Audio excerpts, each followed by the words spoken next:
Okay, what's up guys? Nandito na naman tayo sa ating tutorial, no? Ngayon, kung wala pa rin Ronin wallet or sa nagtatanong natin kung paano gumawa ng Ronin account, so ngayon, tuturuan ko kayo. Una, punta muna kayo sa Ronin wallet extension. Ronin wallet extension. Okay. So, click nyo lang yan, tapos add to Chrome. Okay. Okay. So, pag na-add to Chrome nyo na guys, lalabas tong ganito. So, ngayon, kung meron na kayong dating Ronin wallet, i-click nyo lang yung add existing wallet.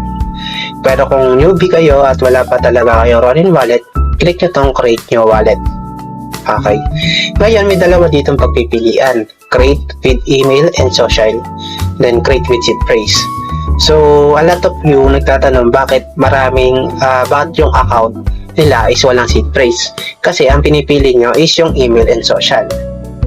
So, para hindi kayo mabilis, ma-scam or ma-hack yung account nyo, ang i-click nyo is itong create with seed phrase. So, lalabas yung seed phrase nyo dyan.